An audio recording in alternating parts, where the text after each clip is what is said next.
할렐루야. 주님의 은혜와 평안이 여러분과 늘 함께 하시기를 간절히 바랍니다. 2026년도가 되었습니다. 올해에도 여러분들 하나님의 은혜와 하나님의 사랑과 하나님의 복을 많이 받으시기를 간절히 바랍니다. 더불어서 받기만 하지 마시고 많이 누리시기 바라고 또 많이 베푸시는 여러분들 되시기를 간절히 바랍니다. 2026년도 우리 춘천중앙교회 표어는 내 이웃을 사랑하라입니다. 우리가 이웃을 사랑하기 위해서 정말 중요한 점, 또 가장 먼저 필요한 점이 하나가 있습니다. 주일날 담임 목사님의 말씀을 통해서도 언급이 되었는데, 이웃을 사랑하기 위해서 우리에게 정말 필요한 것이 무엇이냐? 그것은 우리는, 그리고 나는 하나님의 사랑을 받는 존재라라는 믿음입니다.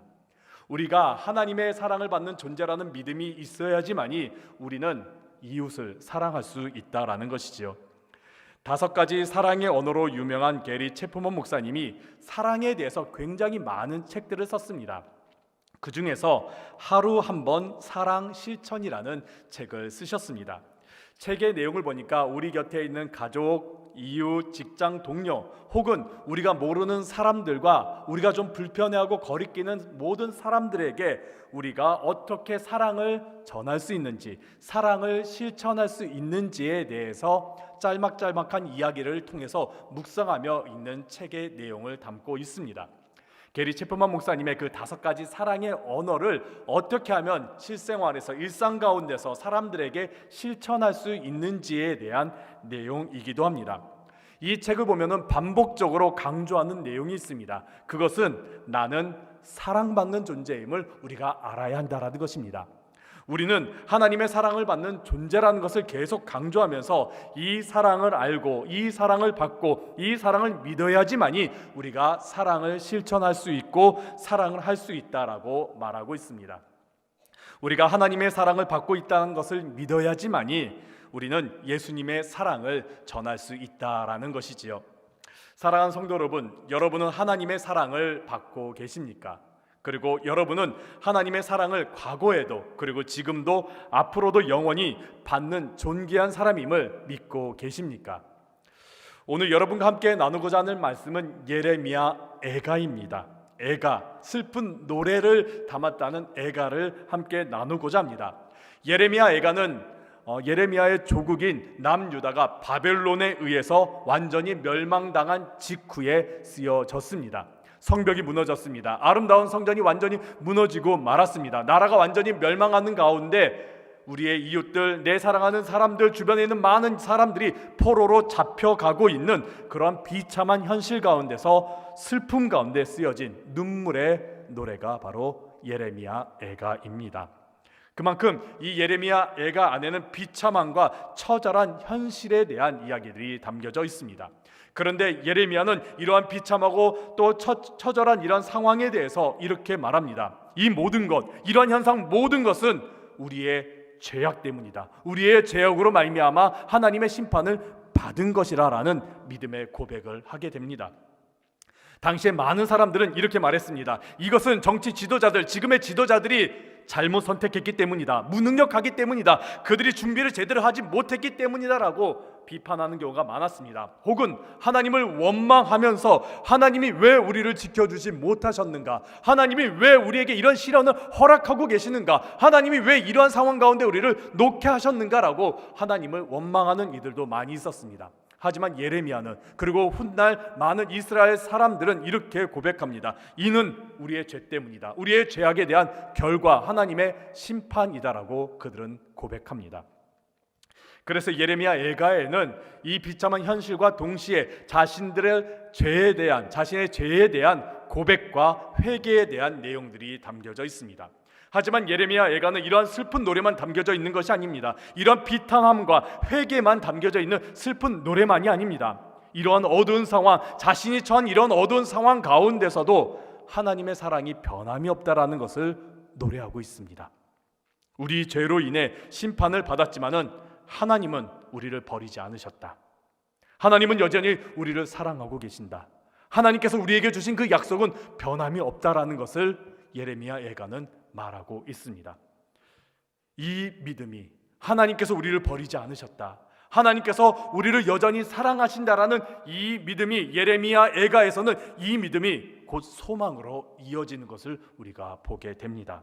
슬픔 가운데서 하나님의 사랑을 바라보고 하나님의 사랑을 신뢰했더니 그것으로 이 현상이, 이 모든 것들이 끝나는 것이 아니라 우리가 다시 일어날 수 있는 힘을, 소망을, 회복을 가지게 된다라는 것을 예레미야 애가에서는 슬픈 노래와 함께 이 소망을 함께 노래하고 있는 것입니다.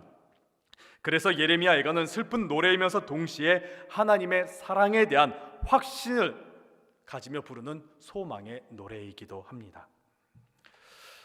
현실을 바라보면 어둡습니다. 현실을 바라보면 낙담이 되고 어두운 가운데 있지만은 하나님을 바라볼 때에 소망이 된다라는 것이 예레미야 애가에 담겨져 있는 내용입니다.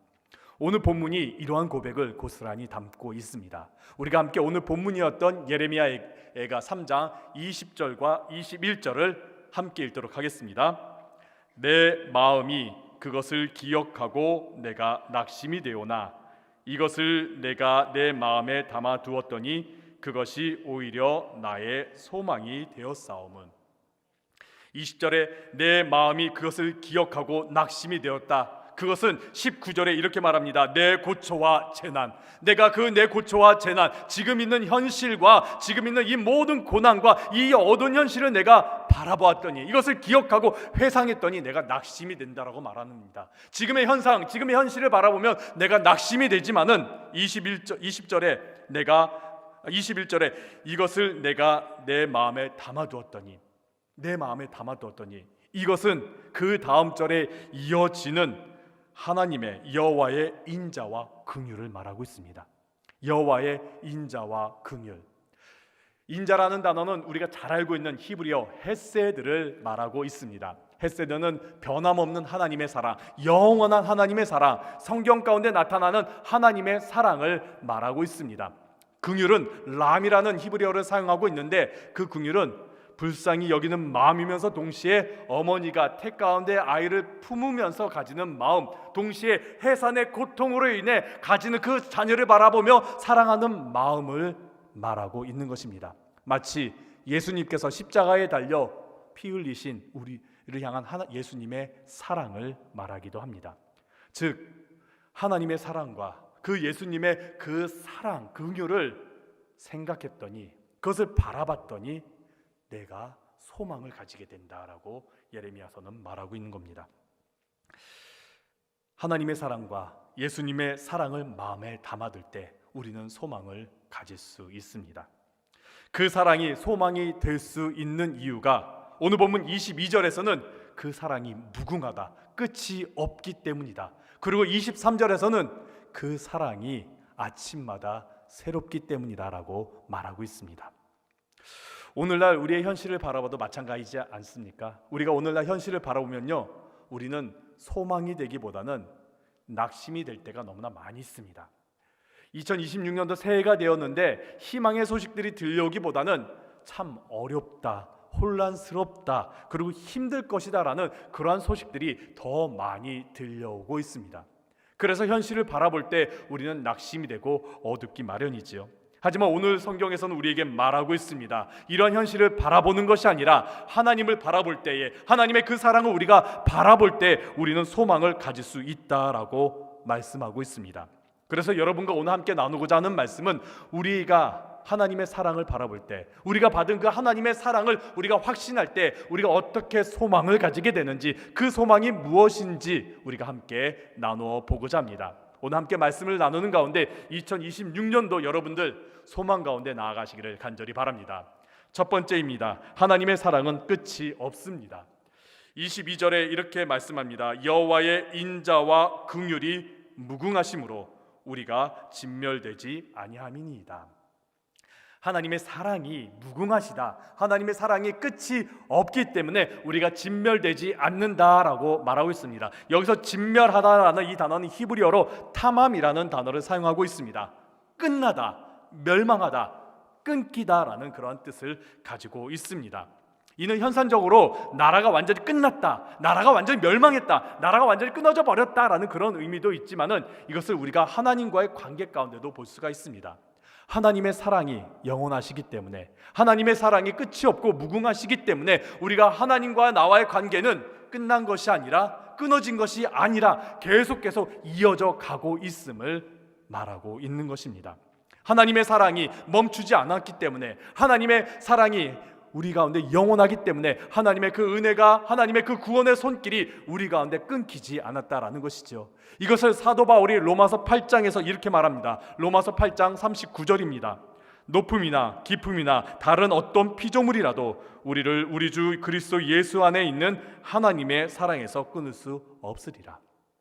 그 무엇도 하나님의 사랑을 끊을 수 없다라는 것입니다. 하나님의 사랑을 끊을 수 없기에 사도 바울은 이어서 8장 37절에 이렇게 말합니다. 우리 함께 로마서 8장 37절 함께 읽도록 하겠습니다. 그러나 이 모든 일에 우리를 사랑하시는 이로 말미암아 우리가 넉넉히 이기느니라. 아멘. 하나님의 사랑이 있기 때문에, 하나님의 사랑이 끊어지지 않고 우리에게 영원하기 때문에 우리에게 있는 모든 상황들, 아무리 어둡고 힘든 상황들일지라도 우리는 이 모든 것을 이길 수 있다라는 것입니다. 승리할 수 있다라는 것입니다. 그렇기 때문에 우리는 소망을 가지고 나아갈 수 있다라고 말씀하고 있습니다. 예레미야가 나라가 멸망하고 완전히 어두운 그런 현실 가운데 있었지만은 하나님의 사랑을 붙잡았기 때문에, 하나님의 사랑이 끊어지지 않고 영원하다는 것을 분명히 확신했기 때문에 그 어두운 현실 가운데서도 그는 소망을 가질 수가 있었다라는 것입니다. 아까 전에 말씀드렸던 5가지 사랑의 언어를 쓴 게리 체프만이 많은 사람들을 상담했습니다. 그런데 어느 날 비슷한 상황 가운데 있는 두 여인을 상담했다라는 것이 그 책에 나와 있습니다. 한 명은 레지나라는 여성이고요, 다른 한 명은 수잔이라는 여성입니다. 두 사람 다 참 과거가 힘든 그런 시절을 보냈습니다. 레지나의 부모님은 그녀가 10살 때 이혼했다고 합니다. 그래서 이혼한 이후에 아버지를 그가 평생에 딱 2번을 봤는데, 한 번은 언제냐? 그녀가 고등학교 졸업할 때에, 그리고 나머지 한 번은 자신의 여동생이 젊은 나이 21살에 교통사고로 세상을 떠나 장례를 치를 때에 만났다고 합니다. 그러면서 아버지에 대한 큰 상처를 가지고 있더라고요. 그래서 그녀가 이후에 결혼을 했는데 결혼 생활을 계속 실패하면서 3번이나 그녀가 이혼을 했습니다. 그리고 4번째 결혼을 앞둔 이 상황 가운데 게리 체프먼을 찾아와 상담을 받는 겁니다. 그러는 가운데 그녀가 이렇게 말합니다. 저는 혼자 늙어가는 게 너무 싫어요. 지금까지 결혼 생활을 제대로 하지 못해 늘 패배자처럼 느끼며 살았어요. 이런 삶을 바라볼 때 저는 하나님의 사랑을 느낄 수가 없어요. 하나님이 정말 계신지 모르겠어요. 그리고 이 결혼, 혼자 살기는 싫지만은 이 결혼 해야 될지 어떻게 해야 될지 정말 모르겠어요. 그러면서 자신의 비참한 삶에 대해서 계속 이야기했다라고 합니다. 그러면서 또 다른 여성인 수잔을 이제 제리 캐프먼 목사님이 상담하는데, 그녀 역시 어린 시절이 굉장히 힘들었습니다. 수잔의 아버지는 그녀가 13살 때 자살했습니다. 그리고 그녀의 오빠는 베트남 전쟁에서 목숨을 잃었습니다. 그리고 우여곡절 끝에 결혼을 했는데 6개월 전에 남편이 어린 2 아이를 남겨두고 집을 나가버렸습니다. 굉장히 힘든 상황, 굉장히 슬픈 상황인데, 한 명은 그 비참함 가운데 계속 울부짖고 있는데, 수잔이라는 이 여성은 전혀 흔들림 없이 상냥한 미소를 지으면서 말하고 있더랍니다.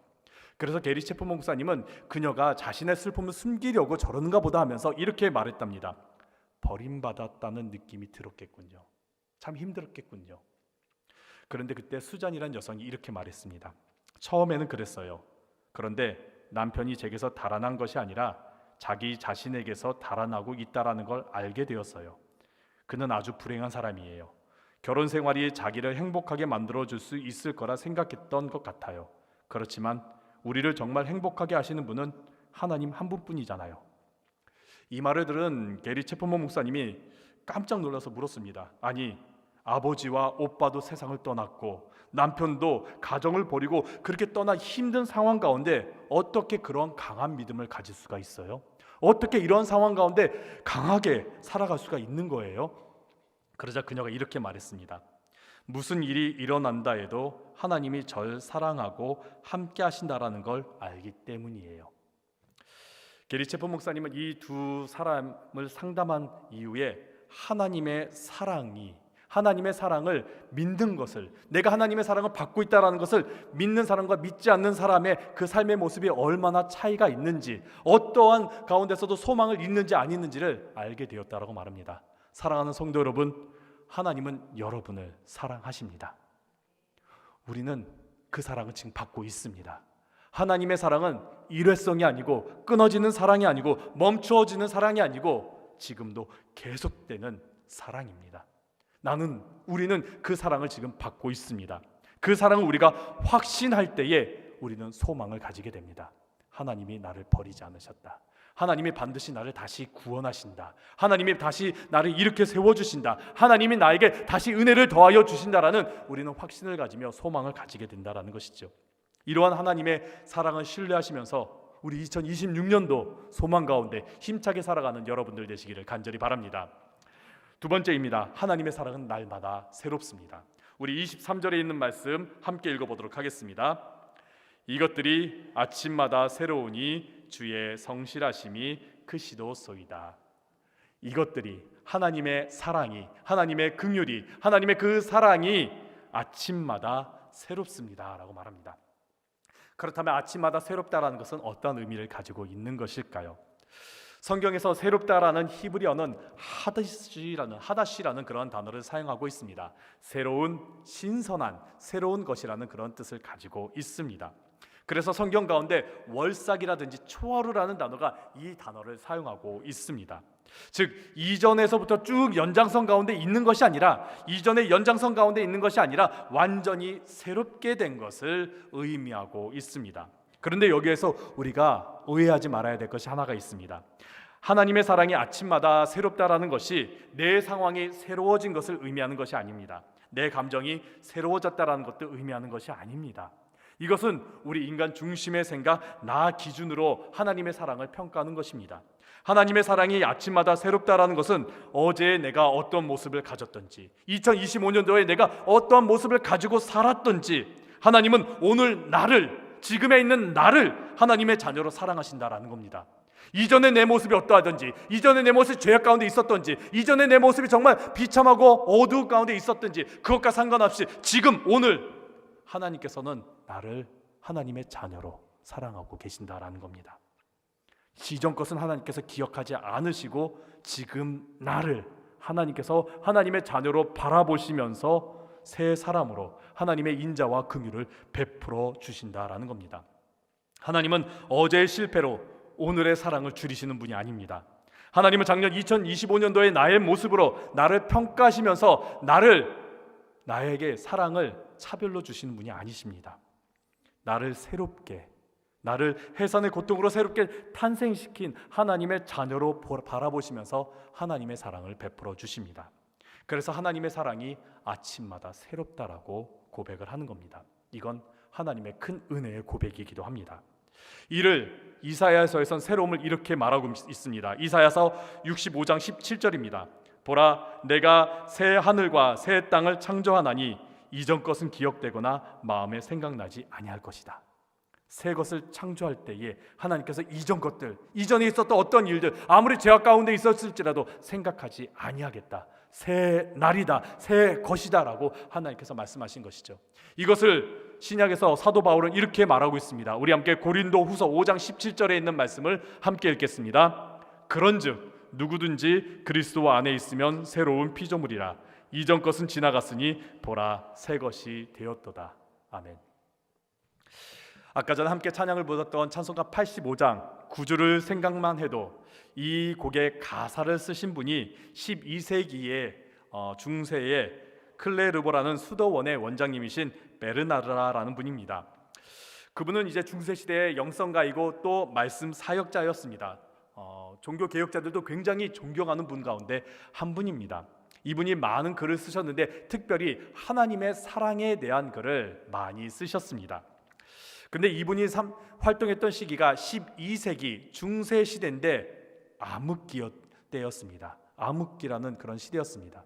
왜냐하면 그 시기에는 너무나 많은 전쟁들이 있었는데 그 전쟁들은 불필요한 전쟁들이었습니다. 자신의 이득 때문에 일으키는 많은 전쟁들이었기 때문에 많은 사람들이 고통 가운데, 빈곤 가운데, 어려움 가운데 빠져들었습니다.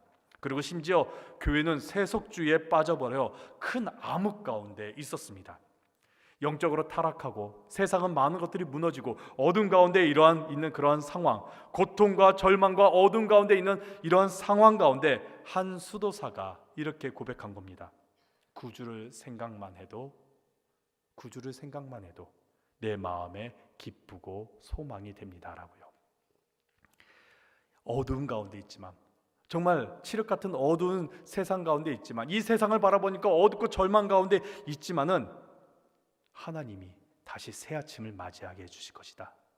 하나님이 다시 새 아침을 맞이하게 해주시면서 나에게 새 날을 주시면서 새로운 하나님의 은혜를 부어주실 것이라는 그 믿음으로 이분이 고백한 것이, 구주를 생각만 해도, 새 날을 주실 주님을 생각하니까 내 마음이 평안이 되고 기쁨이 되고 소망이 된다라는 것입니다. 사랑하는 성도 여러분, 하나님의 사랑은 어제로 끝난 것이 아닙니다. 하나님의 사랑은 과거에 한 번 베푸시고 끝난 것이 아닙니다. 일회성이 아닙니다. 하나님의 사랑은 영원합니다. 그리고 하나님의 사랑은 새롭습니다. 2025년도에 베푸신 하나님의 사랑이 거기서 끝난 것이 아니라 2026년도 새날을 맞이한 우리에게 새롭게 다가옵니다. 그래서 우리가 지금 신년 새벽 기도회를 드리고 있는 것이죠. 우리가 왜 신년을 맞이하면서 새로워지는 것입니까? 왜 신년을 맞이하면서 하나님 앞에 나와 기도하는 것입니까? 2025년도 내가 어떤 삶을 살았든지, 2025년도가 어떠했든지 하나님께서 이 새해를 주시고 새 날을 주시고 새 시간을 주셨기 때문에 이 시간에 새로운 은혜를 더하여 주실 것을 우리가 믿기 때문에 나와 예배드리고 기도하는 것이죠. 새 날에 주실 은혜를 사모하기 때문에, 새 날에 주실 하나님의 사랑을 우리가 소망하기 때문에 우리가 나와 예배드리고 기도하는 것입니다. 그렇기에 새날에 주시는 하나님의 은혜를, 하나님의 사랑을 받고 누리시는 여러분들 되시기를 간절히 바랍니다. 2026년도가 되었습니다. 이 2026년도 하나님의 사랑으로 다시 소망 가운데 나아가시기를 간절히 바랍니다. 하나님의 사랑은 끝이 없고 무궁합니다. 그리고 하나님의 사랑은 늘 새롭습니다. 내 모습에 따라 움직이는 것이 아니라 내 모습과 상관없이 하나님께서는 늘 새롭게 우리에게 사랑을 더하여 주십니다. 이 믿음으로 이 사랑을 들고 세상 가운데 나아가는 여러분들 되시기를 간절히 바랍니다. 여러분은 하나님의 사랑을 받는 존재들입니다. 그 사랑이 여러분 안에 있습니다. 그 사랑을 들고 세상 가운데 나아가 주님의 사랑을 전하는 여러분들 되시기를 간절히 바랍니다.